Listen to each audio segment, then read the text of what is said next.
Hi hello viewers, welcome to my channel Sama foods. ಇವತ್ತಿನ ವಿಡಿಯೋದಲ್ಲಿ ಆರೋಗ್ಯಕರ ಮೆಂತ್ಯ ದಾಲ್ ರೆಸಿಪಿನ ಶೇರ್ ಮಾಡ್ತಾ ಇದ್ದೀನಿ.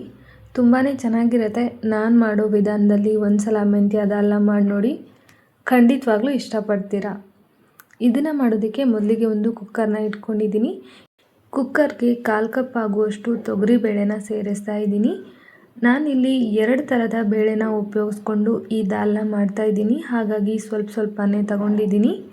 ನಂತರ 1/4 ಕಪ್ ಆಗುವಷ್ಟು ಹೆಸರು ಬೇಳೆನ ಕೂಡ ಸೇರಿಸಿ ಇದನ್ನು ಒಂದು 2-3 ಸಲ ಚೆನ್ನಾಗಿ ತೊಳೆದು ತಗೊಳ್ತೀನಿ. ಈ ಮೆಂತ್ಯ ದಾಲ್ನ ತುಂಬ ಜನ ತೊಗರಿ ಬೇಳೆಯಿಂದ ಮಾಡ್ತಾರೆ. ಆದರೆ ಒಂದು ಸಲ ಈ ಥರ ಹೆಸರು ಬೇಳೆನೂ ಕೂಡ ಮಿಕ್ಸ್ ಮಾಡಿ ನೋಡಿ, ಟೇಸ್ಟು ತುಂಬ ಚೆನ್ನಾಗಿರುತ್ತೆ. ಈಗ ತೊಳೆದಿದ್ದಾಯಿತು. ಇದಕ್ಕೆ ಒಂದು ಅರ್ಧ ಲೀಟ್ರ್ ಆಗುವಷ್ಟು ನೀರು, ಒಂದು ಸ್ವಲ್ಪ ಅರಿಶಿಣದ ಪುಡಿ, ಹಾಗೆ ಒಂದೇ 1 ಚಮಚ ಕುಕ್ಕಿಂಗ್ ಆಯಿಲ್ನ ಸೇರಿಸಿ 3ರಿಂದ 4 ವಿಜಿಲ್ ತಗೊಳ್ತೀನಿ. ಬೇಳೆ ಚೆನ್ನಾಗಿ ಸಾಫ್ಟಾಗಿ ಬೇಯಬೇಕು. ಈಗ ನೋಡಿ 4 ವಿಜಿಲ್ ಆಗಿದೆ. ಪ್ರೆಷರ್ ಎಲ್ಲ ಹೋಗಿ ಕುಕ್ಕರು ಕಂಪ್ಲೀಟಾಗಿ ತಣ್ಣಗಾದ ನಂತರ ಓಪನ್ ಮಾಡಿದ್ದೀನಿ. ನೋಡ್ತಾ ಇರ್ಬೋದು, ಬೇಳೆ ಎಲ್ಲ ಚೆನ್ನಾಗಿ ಸಾಫ್ಟಾಗಿ ಬೆಂದಿದೆ. ಈಗ ಇದನ್ನು ಅದೇ ಸೌಟಲ್ಲಿ ಸ್ವಲ್ಪ ಮ್ಯಾಶ್ ಮಾಡಿಕೊಂಡು ಸೈಡಲ್ಲಿ ಎತ್ತಿಟ್ಕೊಳ್ತೀನಿ. ನಂತರ ಒಲೆ ಮೇಲೆ ಒಂದು ಬಾಣಲೆನ ಇಟ್ಕೊಂಡಿದ್ದೀನಿ. ಇದಕ್ಕೆ 1.5 ಚಮಚ ಆಗುವಷ್ಟು ಅಡುಗೆ ಎಣ್ಣೆ ಬಿಸಿಯಾದ ನಂತರ 1 ಚಮಚ ಸಾಸಿವೆ, ಅರ್ಧ ಚಮಚ ಜೀರಿಗೆನ ಸೇರಿಸ್ತಾ ಇದ್ದೀನಿ. ನಂತರ 1 ಗೆಡ್ಡೆ ಬೆಳ್ಳುಳ್ಳಿನ ಸಿಪ್ಪೆ ಬಿಡಿಸಿ ಜಜ್ಜಿ ತಗೊಂಡಿದ್ದೀನಿ. 2 ಕಡ್ಡಿ ಆಗುವಷ್ಟು ಕರಿಬೇವು, 1 ಒಣಮೆಣಸಿನ್ಕಾಯಿನ ಸೇರಿಸ್ತಾ ಇದ್ದೀನಿ. ಬೆಳ್ಳುಳ್ಳಿ ಕಲರ್ ಚೇಂಜ್ ಆಗೋವರೆಗೂ ಚೆನ್ನಾಗಿ ಅದನ್ನು ಫ್ರೈ ಮಾಡ್ಕೊಳ್ಬೇಕು. ಅದಾದ ನಂತರ ಒಂದು ದೊಡ್ಡ ಈರುಳ್ಳಿನ ಸಣ್ಣದಾಗಿ ಕಟ್ ಮಾಡಿ ಸೇರಿಸಿದ್ದೀನಿ.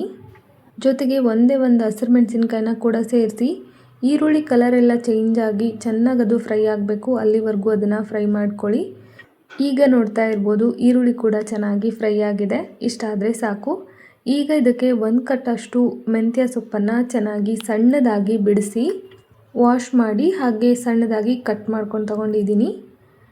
ಈಗ ಇದನ್ನು ಸೇರಿಸಿ ಈರುಳ್ಳಿ ಜೊತೆಗೆ ಚೆನ್ನಾಗಿ ಇದನ್ನು ಫ್ರೈ ಮಾಡ್ಕೊಳ್ಬೇಕು. ಟೊಮ್ಯಾಟೊ ಹಾಕಿದ ನಂತರ ನಾವು ಮೆಂತ್ಯ ಸೊಪ್ಪನ್ನು ಹಾಕಿದ್ರೆ ಅದು ಚೆನ್ನಾಗಿ ಫ್ರೈ ಆಗೋದಿಲ್ಲ.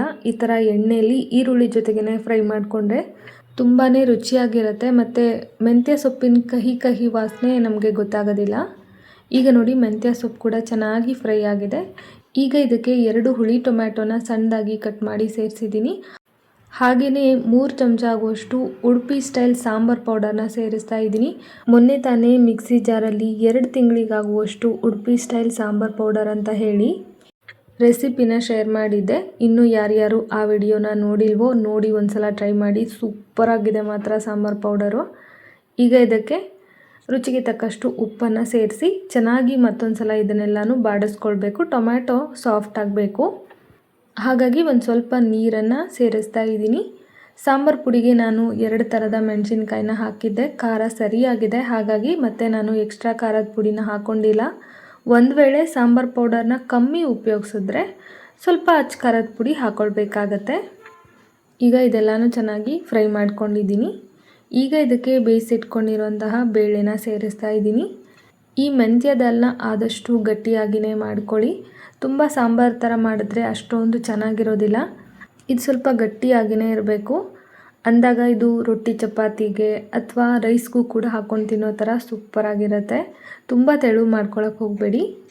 ಈಗ ನೋಡಿ, ಇದು ತುಂಬ ಗಟ್ಟಿಯಾಗಿದೆ ಅಂತ ಅನ್ನಿಸ್ತು. ತಣ್ಣಗಾದ ಮೇಲೆ ಇನ್ನೂ ಕೂಡ ಗಟ್ಟಿಯಾಗುತ್ತಲ್ವ, ಹಾಗಾಗಿ ಇನ್ನು ಸ್ವಲ್ಪ ನೀರನ್ನು ಸೇರಿಸಿ ಮಿಕ್ಸ್ ಮಾಡಿಕೊಂಡು ಮೇಲ್ಗಡೆ ಒಂದು ಲಿಡ್ನ ಕ್ಲೋಸ್ ಮಾಡಿ 2 ನಿಮಿಷ ಕುದಿಸ್ಕೊಂಡ್ರೆ ಸಾಕು. ಈಗ ನೋಡಿ, 2 ನಿಮಿಷ ಆಗಿದೆ. ಚೆನ್ನಾಗಿ ಕುದೀತಾ ಇದೆ. ಒಳ್ಳೆ ಫ್ರೆಶ್ ಆಗಿರೋ ಸಾಂಬಾರು ಪೌಡರ್ನ ಉಪಯೋಗಿಸಿರೋದ್ರಿಂದ ಮನೆಯೆಲ್ಲ ಘಮ ಘಮ ಅಂತಿತ್ತು. ಹೆಸರು ಬೇಳೆನ ಸೇರಿಸಿರೋದ್ರಿಂದ ಒಂಥರ ಕ್ರೀಮಿ ಟೆಕ್ಸ್ಚರು ಸಖತ್ತಾಗಿರುತ್ತೆ. ಈಗ ನೋಡಿ, ಮೇಥಿ ದಾಲ್ ರೆಡಿ ಆಯಿತು. ಗ್ಯಾಸ್ನ ಆಫ್ ಮಾಡಿಕೊಂಡು ಅನ್ನದ ಜೊತೆಗೆ ನಾನು ಇದನ್ನು ಸರ್ವ್ ಮಾಡ್ತಾಯಿದ್ದೀನಿ. ಬಿಸಿ ಬಿಸಿ ಅನ್ನ, ಬೇಕು ಅಂದರೆ ಸ್ವಲ್ಪ ತುಪ್ಪ, ಅದ್ರ ಜೊತೆಗೆ ಮೇಥಿ ದಾಲ್, ಒಂದು ಹಪ್ಪಳ ಇದ್ದರೆ ಊಟ ಸೂಪರಾಗಿರುತ್ತೆ. ನೀವು ಕೂಡ ಇದೇ ಥರ ಒಂದು ಸಲ ಟ್ರೈ ಮಾಡಿ. ಹೇಗೆ ಬಂತು ಅಂತ ತಿಳಿಸೋದನ್ನು ಮರಿಬೇಡಿ. ಐ ಹೋಪ್ ಇವತ್ತಿನ ಈ ವಿಡಿಯೋ ನಿಮ್ಮೆಲ್ಲರಿಗೂ ತುಂಬಾ ಇಷ್ಟ ಆಯಿತು ಅಂದ್ಕೊಳ್ತೀನಿ. ಇಷ್ಟ ಆಗಿದ್ದರೆ ಒಂದು ಲೈಕ್ ಮಾಡಿ. ಮತ್ತೆ ಸಿಗ್ತೀನಿ. Bye friends, thank you.